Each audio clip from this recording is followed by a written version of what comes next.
The reality is it's always kind of messy, and like I think everybody who does CRO for any length of time will have these weird situations where you get a winning test and it just doesn't get implemented. Like Yeah. I've had a high volume website where we got around a 15% improvement at the last checkout step. And, 3 months later, 4 months later, we're checking in with them like, so have you implemented that change after the test? And like nothing has happened. And because somebody doesn't like it for some non-data informed reason. Hello. Hey everyone. Wanted to talk today about the topic of how to know if your company is ready to start a CRO/experimentation program. And we work with a lot of different companies, and some of them already have really fleshed out CRO and UX teams. Some of them only have one person who is like the main point of contact and working with then an agency or consultants. So whatever you want to do and whatever way you want to go about it, we hope that some of the points we talk about here today are going to be helpful. But this video is geared more towards people who are just thinking about starting out and don't really have like a program yet. Yeah, some stuff might apply to other situations, but mostly towards people who are just thinking of getting started. Yeah, I think the first and like biggest thing to kind of get aligned on within your company and your team and with yourself is the short versus long-term mindset. So it seems that a CRO project will always go sideways if people are geared towards short-term wins and want to see really epic results like within the first month and don't really calculate all the cost and I guess resource that has to go into like research and everything that is needed to even get to that point where you will start to see a return on investment. Yeah, a lot of it ties into how CRO is framed as well. And part of the fault for this, even having to make this point, lies with some people in the CRO industry who kind of market their services as like, short term, we're going to get you the wins, we're going to increase your revenue within, I don't know, a certain time period or something like that. And this is like a kind of hot topic in the CRO industry as it's maturing, that the value of what a CRO program can bring is actually extends well beyond the potential revenue lift that you get from implementing winning tests. Like, for example, just to look at it like really the flip side of that is like losing tests bring you a lot of value as well because you're saving money by not rolling out changes that have been proven to be detrimental. And so if you're only looking at kind of the short-term wins, you're going to miss over that. But there's even more value that CRO can bring in the longer term beyond just, winning or losing tests and what you learn from them. And it's actually just kind of a mindset shift for the whole organization, or at least the parts of it involved in experimentation, where you're transitioning from operating based on people's opinions to operating based on validated data from multiple sources. And so if you're too focused on like how much revenue can we get out of this CRO program in month 1 or month 2 or something, then that's going to shift the incentives a little bit and you're going to be missing out on a lot more potential in the long term. Yeah, and I mean, that all sounds really good in theory, but like a losing test is still a losing test, right? So it has almost this meaning attached to it that you lost out on something. So I guess the bigger question of how to deal with it in real life is how do you get to that mindset that you see the losses as like a valuable thing as well, especially when you're starting out a completely new program and trying to convince everyone involved that it's going to be worth it, and then the first results that you see are not what you expected or not those gains that you wanted, right? Yeah, I've actually seen projects where everyone was doing a pretty good job of getting everybody into it, and they would do a thing like, running a test, especially if it's one that has multiple variations, not just a straight A/B test. And the example I'm thinking of was like headlines on the homepage, like basically playing with what the value proposition should be in the hero area of the homepage. And so as a way to get some buy-in, what the company did is had people kind of place like bets, not real bets with money or anything, but just for fun, on what they thought the winning headline would be. And then, ran the test to completion, and it was just inconclusive. Like, there was no clear winner. So, that's not helping the situation. Everyone's getting all excited about something, and then they just get all disappointed that there's not actually even a winning test or a clear loser or anything, really. It's just, well, we don't know. So how does that tie into, like, you think getting to that mindset where you see value in the program even if you don't get only solid wins? Yeah, and it's also kind of hard, like us sitting here saying don't have a short-term mindset. Like, how is that going to change anything, really? So I think part of it is if you're the person that's considering this of like, should we hire an agency or should we start a CRO program, then you have a bit of a duty to do some research and understand a bit more how CRO and experimentation can be done at a high level. Like, how are the A players doing this? How do they think about it? How do they approach it? So that you have your own kind of expectations that are better aligned with the actual potential of what you're thinking about doing. And then if you're, like us, if you're a consultant or you're in an agency setting, a lot of times you might just have to juggle both of those things at once. Like, recognize that people are going to be sort of attached to that revenue in the short term.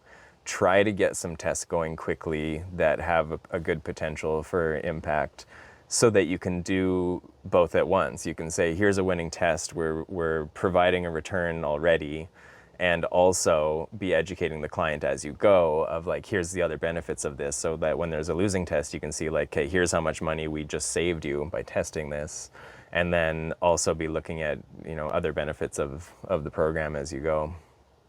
So what do you think are the other benefits that people should understand, like in the early stages of starting the program?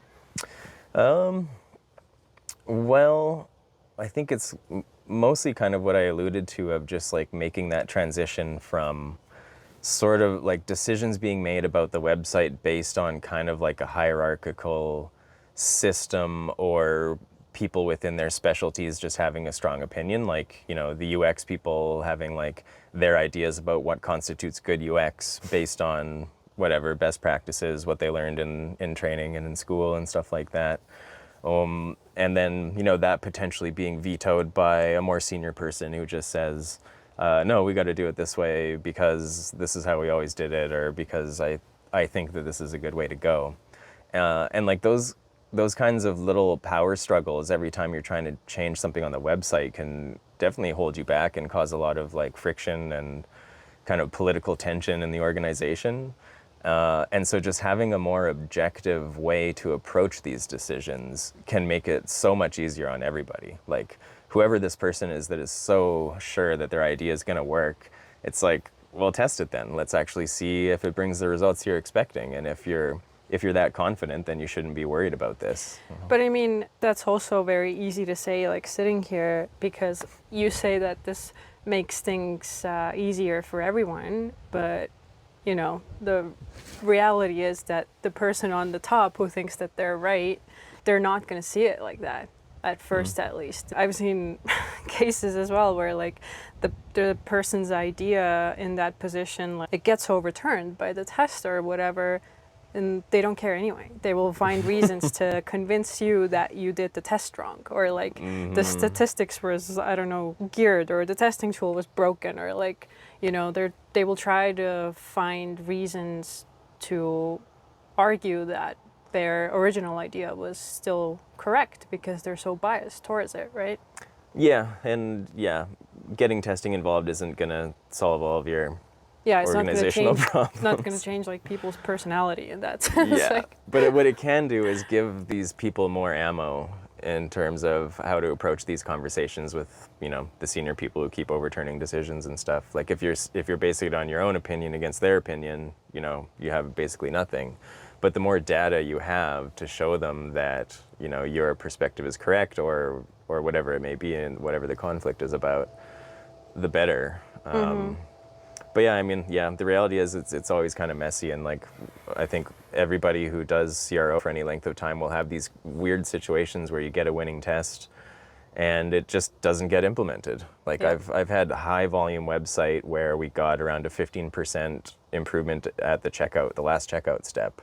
And, 3 months later, 4 months later, we're checking in with them like, so have you implemented that change after the test? And like nothing has happened. And because somebody doesn't like it for some non-data informed reason.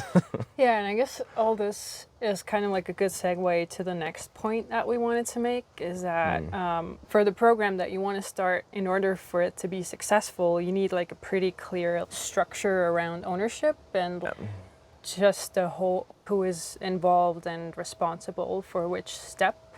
And especially in terms of like who makes the last call in terms of launching the test, stopping it, implementing, sharing results, all that kind of stuff. Yeah, definitely. Like one way to frame that is the absolute best, most successful programs I've been involved with on either agency or consulting side was with clients where our point of contact actually had the authority to make those decisions. Yeah, to actually say totally. like, yes, this design is approved, you can move it to development. And once the development is done, test gets launched. Once there's a favorable result, then that gets implemented. And I've had projects where the opposite was true, where it's like a test is done design and then the test is done development and then somebody says, oh, we want to tweak this aspect of the design. So then you've spent all these resources, you have to go back a couple steps, revise the design, restart the development to change it. And, when you don't have that kind of like clarity of role and authority for the program, it can really slow things down, and it really gets in the way of actually like, getting positive results. So yeah, it's almost like it's this huge balance between wanting to have a lot of stakeholders involved and on board of the program, but then at the same time to like push things through the pipeline, you need very clear authority, like who is able Yeah. to actually make that last call. Yeah, and I think you can sort of address that by choosing at what points of the process you get more shareholder or stakeholders involved. And I would say like beginning and end, like make it really easy for almost anybody to contribute a test idea or some research findings. But then the middle parts of, deciding whether to move ahead with a test, prioritizing them, getting them through all the pipeline steps, that should be under kind of like somebody's authority, so they don't have to listen to like a whole committee at every stage of the way. And then once tests are over, share the results broadly, figure out lots of ways to get information to the people who are interested in a way that's, ideal for them to consume it and stuff. So one thing is that, if you're building this like new team and program within your own organization and trying to hire people internally and whatever, and like that is of course really complex as well. But then when you introduce like an agency that's external or external consultants or whatever, that adds like this layer of complexity to the program. Yeah. And like on one hand, yeah, you get the outsourced skills and whatever help that is needed to get the program launched. But for that to succeed, you need that even more, to have that clear authority figure from the company side that is the main point of contact, that has the authority to make these decisions, to grant access to your agency so they can have everything that they need to get up to speed and so on. Because that is also like a really huge bottleneck for starting the program that we've seen, where it takes us like months to gain access to like analytics or like whatever, because nobody knows whose job it is to grant that access within the company, right? Yeah, exactly. Yeah, in that sense, also like having an external like agency or consultant involved can help kind of crystallize that focus too, because if it's a pretty big initiative and it's expensive. Like bringing in a CRO like outside help is not cheap, and so that investment can kind of almost like provide a bit of like support for the fact that like, hey, we're spending a lot of money on this, we need to take this seriously, and in order to do that we need to give somebody the sort of tools and authority they need to be an effective point person to manage, the process of interacting with this agency from, the internal team. So the third point we wanted to make about, starting a completely new CRO program is like, I think almost the most basic one. You have to understand, do you have enough volume, like traffic and conversions for A/B testing, or should you focus more on qualitative research if you don't have that traffic and things like that, because you don't want to be putting resources into like testing tools and developers and whatever for launching A/B tests when there's like no way you can actually reach any kind of significance on those tests, right? Yeah, exactly. And like this decision or this consideration, it depends a lot on a bit of an understanding of statistics and like what does it even mean for a test to have significance or not have significance. And some people don't quite understand this, and I even get in some sort of heated debates on LinkedIn about this exact topic, where people think that like, oh, an insignificant test, it's still okay if you get a test that has a 3% lift or something. If it's not significant, oh well, it's still a small win. And I'd encourage anybody who thinks that way just to run an AA test, because you'll see like these random fluctuations. If you run an AA test, you'll get a result with like a positive lift, 5% even. And sometimes you even run an AA test with a lift and it'll get significance. So like you can get to say 95% significance in an AA test.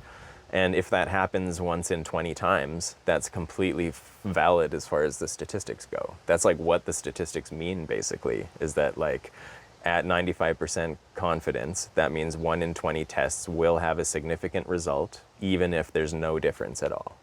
So it will give you a false positive result just because of the random fluctuation.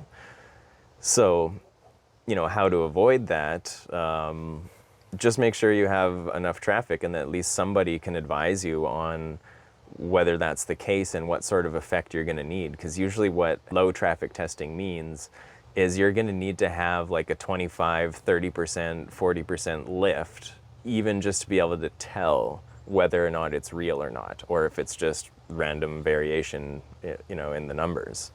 And if that's the case, like you're going to have to knock it out of the park pretty much every test.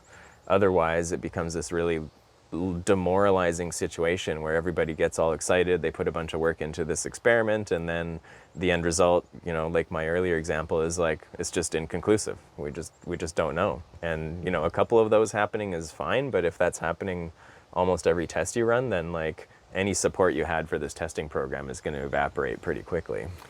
Yeah, and that's definitely not to say that like if you don't have that type of volume to run these tests and whatever, that you can't do CRO. Like you definitely can, and there's lots of other ways, like doing surveys and talking to customers, and there's like lots you can still do. It's just a matter of where to focus your energy and at that point. Yeah, definitely, because like the crux of a successful CRO program is in that research anyway, in identifying real customer problems and solving them. And if you don't have the volume to run actual A/B tests, then there's still plenty you can do to understand your customers and figure out ways to address those issues.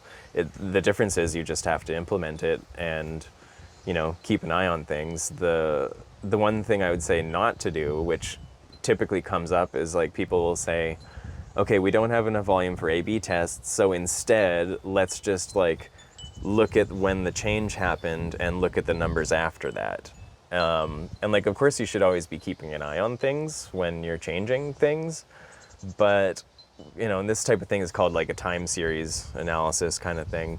But the problem with this approach is like you really don't know what sort of external factor could be causing that change. Like from one week to the next, your traffic mix could change. There could be some sort of big holiday or any number of external factors that are going to affect the results you see. And so you just can't really have that much faith in that type of analysis. Yeah, so I mean, there's like a lot that goes into it. So this is kind of like a high level, really like superficial assessment of things, of course. Mm-hmm. But the main points that we would recommend you to think about before even starting something is, do you have your organization in a state where people are willing to invest into getting like long-term results rather than short, quick wins. Yep, having kind of the right mindset about what the purpose of experimentation even is and what the benefits are. Yeah, then also have the structure in place. You know, everyone knows like what the pipeline looks like, who's in charge of which step, who gets to make the last call on, you know, what happens to a test and so on. And then the third one is make sure that you know how much traffic you have, whether or not you should be doing A/B testing or you should be focusing on different kinds of research. And just make sure that you have a grasp on basic statistics, or you have someone in your team or your network that can advise you about these topics that are pretty crucial for running tests and so on. Yep, exactly. You know, we're not trying to scare anybody off of starting a CRO program.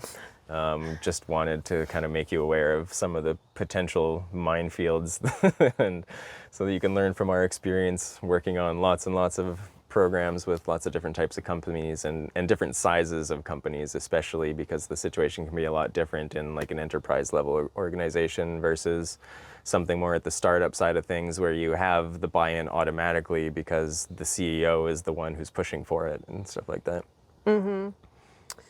Yeah, so thanks for watching. If you need help with starting a CRO program, you can find us on LinkedIn or on our website. Everything's linked everywhere. So yeah, reach out.